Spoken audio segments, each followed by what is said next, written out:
just showing na it's not all about power. Yes.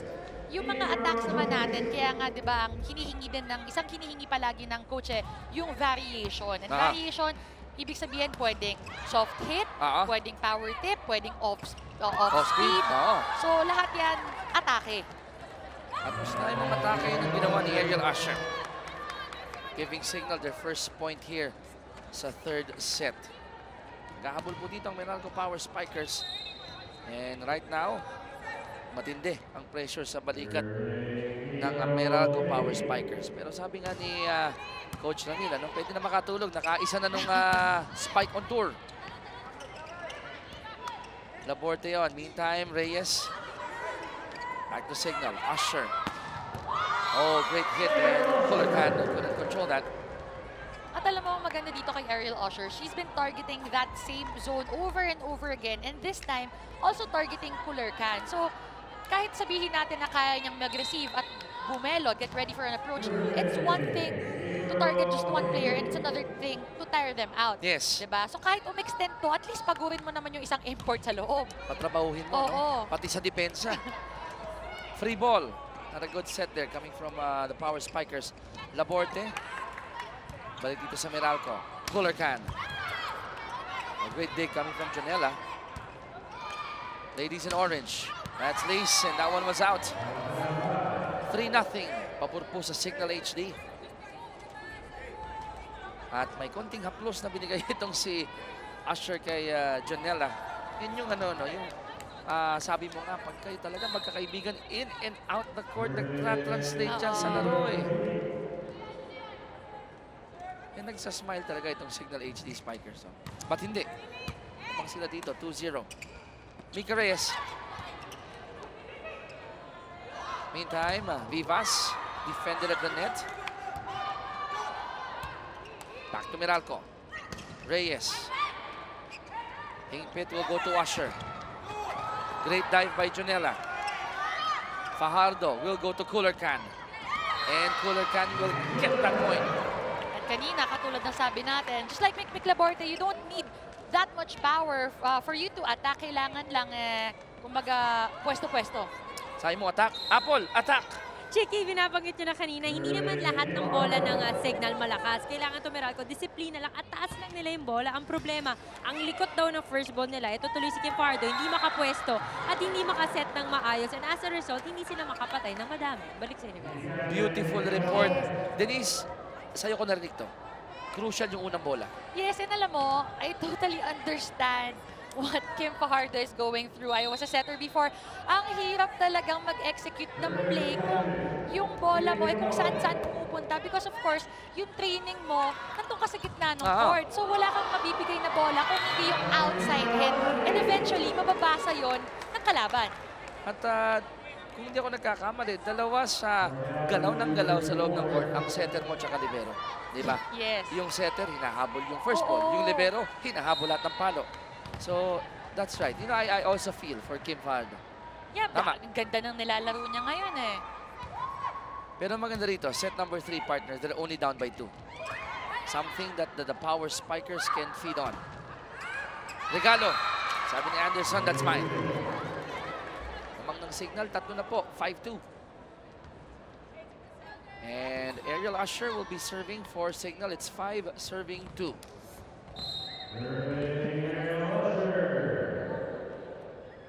Nung una pong pagtatagpo ng dalawang teams, mga kaibigan, October 17 po yan. Straight sets, ang panalo as Kullerkan scoring in that possession.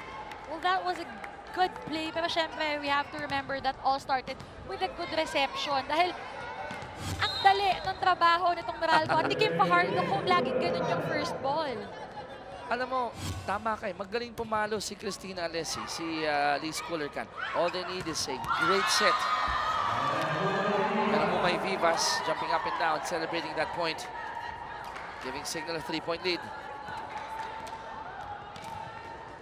6-3. Mumay Vivas on deck to serve for Signal HD. Fajardo. They go to Alessi. Alessi to the back. Too strong, too wide. Walang snap itong palo ni Christina Alessi. Kaya naman diretso palabas yung kanyang bola talaga. 7 laban sa 3. 4 ang abante ng Signal HD. May vivas pa rin ang si serve for Signal. Fajardo, tinrabaho yung set na yan for Cha. Hingpit. Palo ni Fritz. Cha again. Hingpit. Running hit from Anderson. And that's the 8th point of Signal. That means unang technical timeout po ng set number 3 ng mga Signal. 8-3. We'll be right back. Ariel Usher, Amanda Anderson, the imports of Signal HD, they are doing well. Pero tonight, Ariel Usher, partner yan yung score niya noong last game. Abay ngayon nakangiti siya, di pa tapos yung laro, pumupukpok tong import ng Signal HD. Si Amanda Anderson, ang kanyang katuwang. 9 attacks, 1 block, 2 aces. Oh my, oh my. They're working hard. Imports of Signal HD. Pero yung kabila, partner, ang Alessi at ang Cullercan, nagtatrabaho din. Yes. Apple, what do you have there? Alam niyo, hindi inaasahan ni Coach Samia Kailar yung sudden drop sa performance ng kanyang team the past games. Hindi daw dapat pumasok sa ulo nila. Napasok na sila sa semis. Dapat they have to keep on improving. Lalo na mabibigat yung makakalaban nila sa top 4. Ang sabi niya, baka fatigue factor na rin. So, nung sunod-sunod yung talo nila, nag-regroup sila, nag-brainstorm, and they decided to go to the spa as a team to relax their mind and body. And looks like effective to. Dahil ang ganda na pinapakita ng rhythm and flow sa game na to. Chiki? Apple, matanong lang kita. Nung nagpupunta ka dito sa huddle ng Signal, si Coach Sammy ba kalmado, medyo hot pa rin. Oh. Alam mo, ever since kanina, kalmado na siya. Kasi Okay. sinasabi niya sa akin na they're always focusing on the positives. Okay. Hindi niya dinidiin yung mga negatives na nakikita niya. Kasi matatanda na itong players to, professional na sila. And alam naman na nila kung ano yung tama and mali nilang ginagawa. Perfect. Maraming salamat, Apple. Yun yung kagandahan ng courtside reporting natin. Nalalaman natin yung demeanor ng Yes. both benches. And Coach Sammy, very colorful yan. Pero sabi ni Apple, kalmado si Coach Sammy ngayon. Bakit? Si Anderson, And you know what? As a coach, you can only do so much. Lahat naman ng talagang trabaho, players ang gagawa sa loob ng court. Tingnan mo yun, no? Denise, yung setup ni April Hingpit. Nakatiklop yung katawan sa area. Walang, Back set. ang ganda na receive. Walang problema to si Hingpit. Namang dito ang Signal, 10-4. Umapalag pa rin ang Meralco.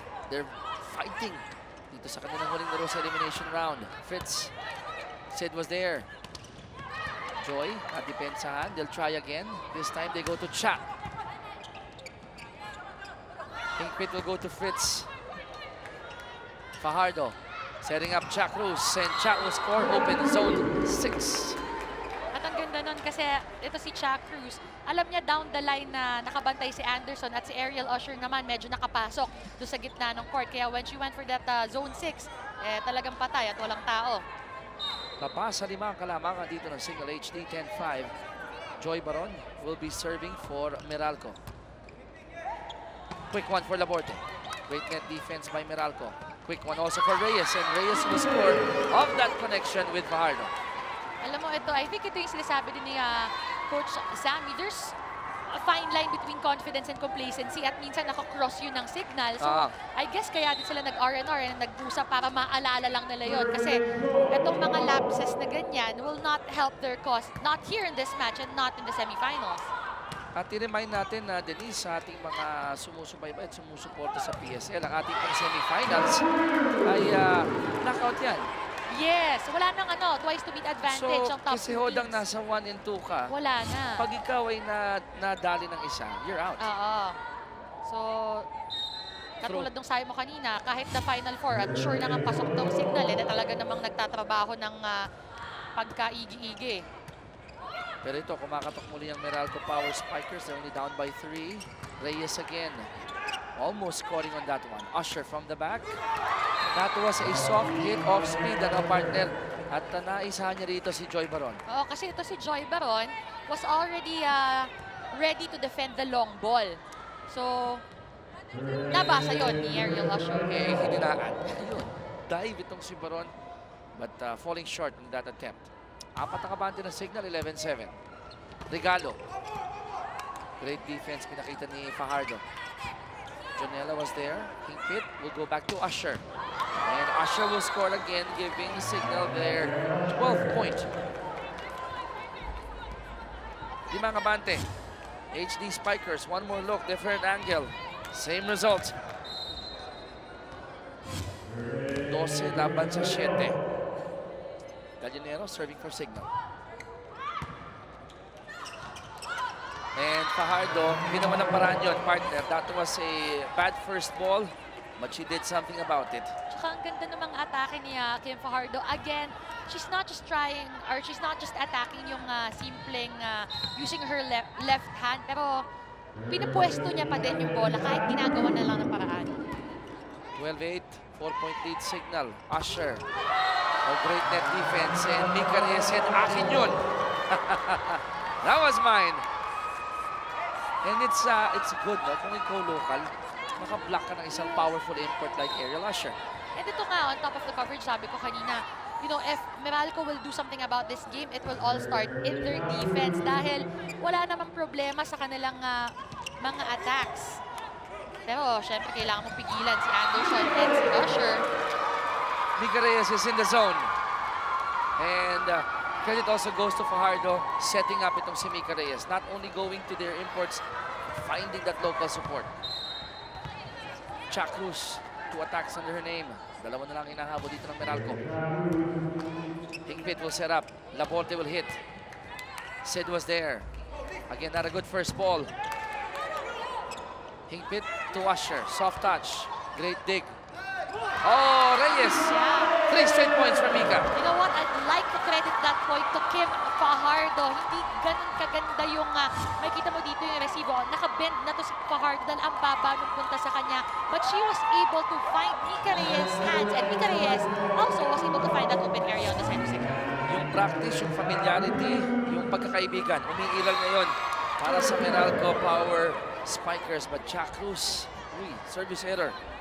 Ito yung problema nitong Meralco, not just in this match, but also in their past few matches, na makakakuha sila ng napakagandang puntos, pero ibabalik lang din nila kagad sa kalaban. Parang tinapunan mo ng tubig yung apoy. Oo. Tapos agad yung ginagawa mo pagbabaga doon. Free ball. Signal, chance to score, increase their lead. Vivas. And smart move coming from Lisa Coolercan. And you know what? You want that. Kahit ba sabihin natin easy ball or chance ball na yon yung ibabalik mo. It's the third touch. Eh, syempre, dapat may placing pa din nakasama. At huwag natin kalimutan, yung first ball ni Rochelle Season, maganda. Kaya nakakuha ng pagkakataon doon ng Meralco. Usher. Baba yan, Denise. Oo. Tsaka mishit din talaga by Ariel Usher. Folks, look at the scoreboard. We are tied at 13. If I'm not mistaken, this is the first time. Yes. Nagtay tayo, no? I think so too. So siguro sabi dito ng Power Spikers, kung sakaling matatalo kami dito, pahihirapan muna namin kayo. Hindi pwedeng silver platter yan. Fajardo going to Coolercan. Si Usher nag-set, si Vivas ang pumalo. Fajardo once more, quickly to Reyes, left hand. Vivas setting up Usher. At nagagawan si Cha at si Season, and okay lang. They're only down by 1. Yes. Tsaka at least ngayon, nakikita mo nag-aagawan sila sa bola. Yes. Hindi katulad kanina, may mga times na walang kumukuha ng first or second ball. Signal HD getting a lot of resistance from the Meralco Power Spikers. They're only up by 1, and may rotation error, partner. Masyadong Tama nga ba? Sa pwesto, no? So that point will go to Signal HD. Nasa maling pwesto si Coolercan. Laporte, and serve. Almost an ace. Season with a great dive. Sid with a hit. Ariel. Great net defense sana for Mika. And yung bola lumabas. And that means we'll go to our second technical timeout ng set 3. Lamang pa rin ang Signal, 16-13. We'll be right back.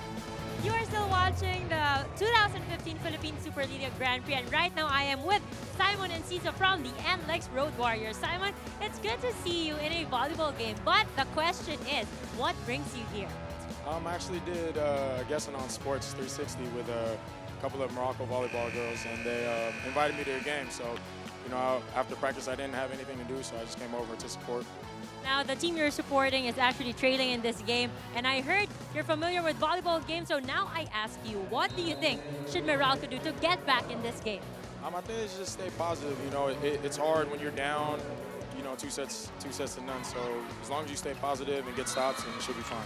Alright, thank you very much, Simon. Okay, tanyo, hindi lang pang basketball, pang volleyball ba, Chiki? Napaka-safe naman yung sagot ni Simon and Ciso. Ang tanong ko nga dapat, in particular, sino sa Meralco ang nag-imbita? Naimbitahan lang daw. Ano, numero alam na namin. Alam na namin. Ako, may mas.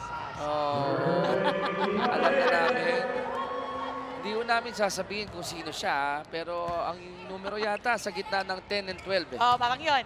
No? Parang sa gitna ng 10 and 12 Yung yata eh. first name tsaka last name, isa lang ang letra. Pero hindi natin sasabihin kung sino. Humahanga lang naman si Simon and Ciso. Ha? Galing. Thank you, Apple. The color of PSL. Yun yung maganda. Because really, Denise, let's talk about that for a few here. Maraming salamat sa bumubuo ng PSL na nagbigay sila ng platform para makapaglaro ang mga manlalaro natin ng volleyball. But not only that, even the fans get a chance to watch great volleyball action. Because of course, alam mo, hindi naman na lahat ng mga players, especially yung mga players like 7, 8, 10 years ago, nabigyan ng chance na maglaro in the next level at talagang to refine their skills more, to play what they are, do what they love. So nangyayari yan dito sa Philippine Superliga. You mentioned that word chance, and Signal HD binibigyan ng chance dito. Itong Meralco Power Spikers, tabla tayo at 16, and I believe may challenge yata na ibinigay. We'll find out. But again, going on that chance that you mentioned, ito, Meralco may pagkakataon dito, masungkit ito, and we have a challenge here. We'll find out in a few kung ilan sa 7 challenges ang i-review natin dito. But for those of you who just opened your television sets, kami po yun yung napapanood sa Action TV at sa Sports5.ph in, out. That was it. Clearly on the line. Successful challenge. Right? So, napunta ang puntos partner dito sa Signal. 17-15. Hindi na tayo tabla kanina dahil nga na-challenge po yung tawag na yan. Signal still up by 2. Asher with the serve. Fajardo. Pinuntahan si Sid. Hingpit. Fritz Choi naman ang pinuntahan. Back to the Power Spikers. Great hit but great defense coming from Signal. And wide. Malakas ang pagkakapalo. And that point will go to Meralco. 16 serving 17, pero may palitan muna dito. Wenchu ang papasok. Papalitan si Gallinero.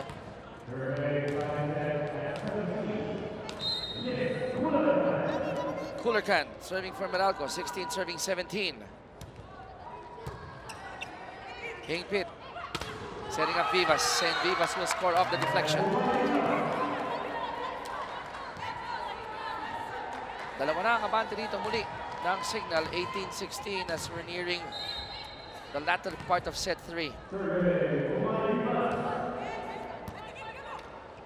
Fajardo working hard in this game, and Sid will get that point.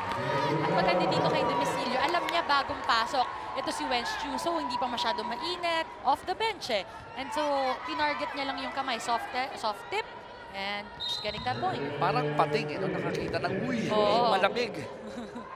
Naamoy kung sino yung puntahan natin yon. Ace by Demisilio, and we are tied at 18. Meralco Power Spikers. Hindi sila bumibigay sa larong ito. Chance for Meralco to grab the lead. Sid Demisilio will be serving for the Power Spikers. Hingpit setting up Usher. Season was there. Fajardo going to Cruz. Great dive by Usher. Buhay pa rin ang bola. Oh, and Hugh opting to go for the hit. And the lead rather goes to Meralco. papataas yung kamay mo dyan, partner. Oo, kasi sayang eh. Ang ganda ng save ni Usher na itaas ng maayos ni Janela. Tapos ano, miss-hit lang. So sayang yung puntos. 19 serving 18. Meralco na po may kalamangan ng isa. Hingpit will go to Anderson. Fajardo was there. Season will set. Chak will hit. And Chak will score. Giving Meralco a 2-point lead, 20-18. At tumingin ng timeout si Coach Sammy Akaydar. I saw Mikmik Laborte pacifying everyone. Coach Sam here. Sa kabila na, girls, tandaan nyo, what is the next? After block, depensa tayo. Dapat nakafocus tayo lagi. Pag hindi tayo nakafocus, nag-aalangan tayo gumalaw. Di bali dalawa lang yan, ha? Dalawa lang yan. Isang copy talaga na matindi. Tapusin natin yan.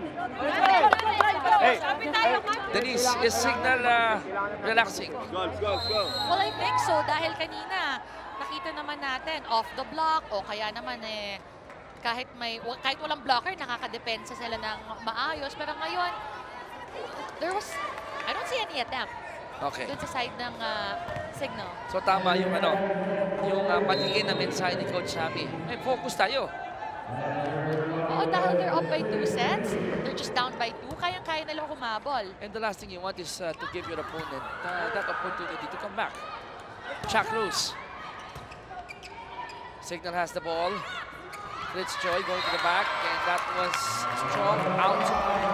Tatlo ang abante ng Meralco at napapahawak sa ulo itong si Denise Tan.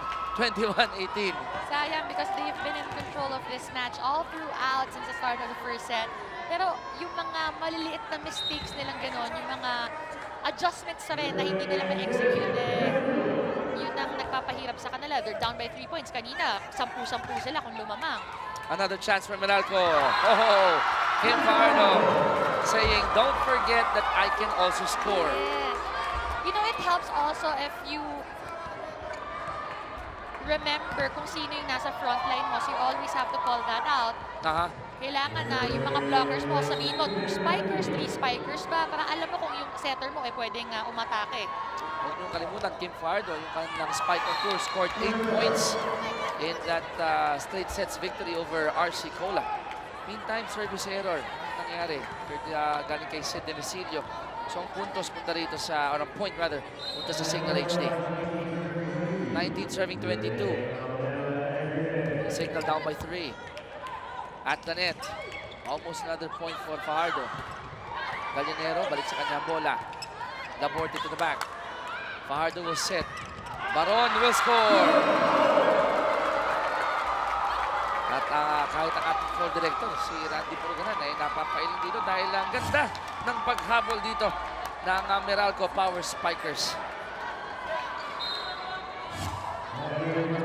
23-19, partner. 4 ang abante ng Meralco.